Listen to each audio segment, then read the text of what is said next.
By the 18th century, there are small populations of African and Asian people in Britain, some of whom are descended from early settlers, some newly arrived and others transient.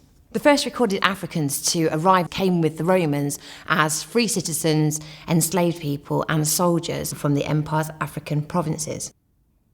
Indians started to arrive, but it was only after the establishment of the East India Company at the beginning of the 17th century. But then we start to see the numbers growing throughout Britain, and especially in London.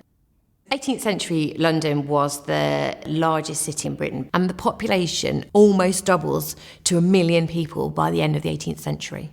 We've got people moving to the city looking for work from the countryside. So there's quite a big influx of people looking for work as domestic servants and in trade. And it's also the largest manufacturing city in the country. You've got workshops, you've got tanneries. It's smelly, it's dirty, it's noisy, it's vibrant. It's also the largest port in Britain, gateway to the empire.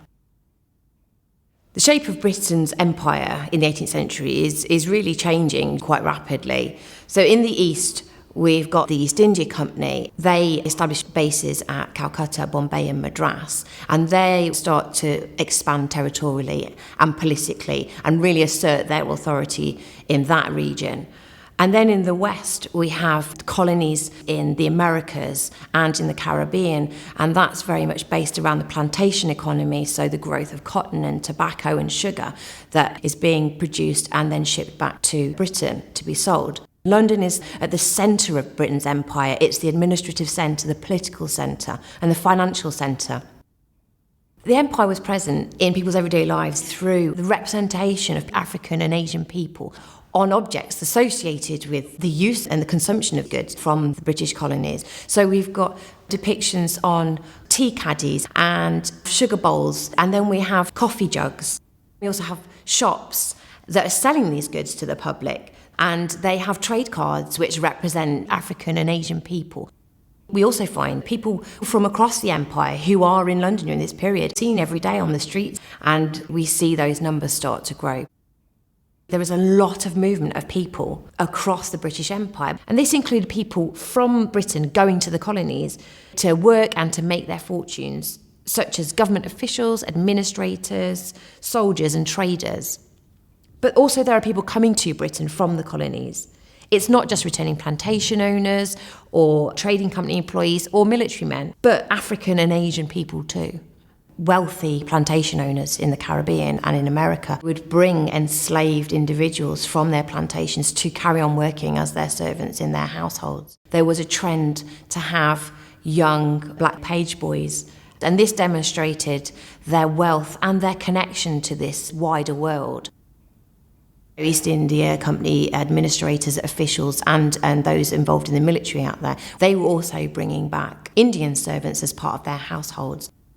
A lot of these servants were women and were called ayahs. Their main job was to look after the children in the family.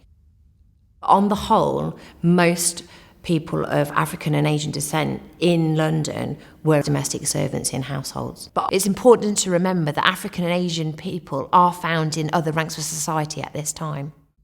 London saw the arrival of thousands of sailors that were working the ships from the East Indies, West Indies and Americas to Britain. On these ships, we find sailors from the East Indies known as Lascars, and also sailors of African descent. And most of the time, they're only in London temporarily, but some do choose to settle and stay. After the end of the American War of Independence in the 1770s, we also find an influx of black soldiers from the Americas who were fighting for the British in exchange for their freedom, and they'd been promised land and a pension.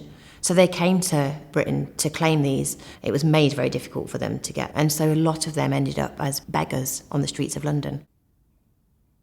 It's believed that slavery didn't exist in Britain. It was something that Britain was engaged with outside of the country in its colonial holdings. But we find advertisements for selling enslaved people in the coffee houses around London. And what would happen is sometimes captains who worked the slave ships would purchase an enslaved person as part of the profit that they would make and bring that person back to London and sell them. We also find advertisements for runaway slaves. So it's clear that there were enslaved people in London at this time. It's important to realise as well that some African and Asian people did rise up their social ranks during this period, like Ignatius Sancho, who'd previously been a butler in the household of Lord Montague, and eventually bought and ran his own grocery business and became very famous for his letter writing. Beyond the visible presence of African and Asian people in London, we can see the empire woven through many aspects of everyday life. Coffee houses are being built in London during this period. We've got sugar being brought in, we've got tobacco being brought in, and the consumption of these goods becomes a really important part of everyday life. And then we also see it in the names of places around the city named after the colonies. We've got the development of philanthropic endeavours funded partly through colonial wealth, like St George's Hospital, Queen Charlotte's Lying-in Hospital, the Marine Society, and of course the Foundling Hospital.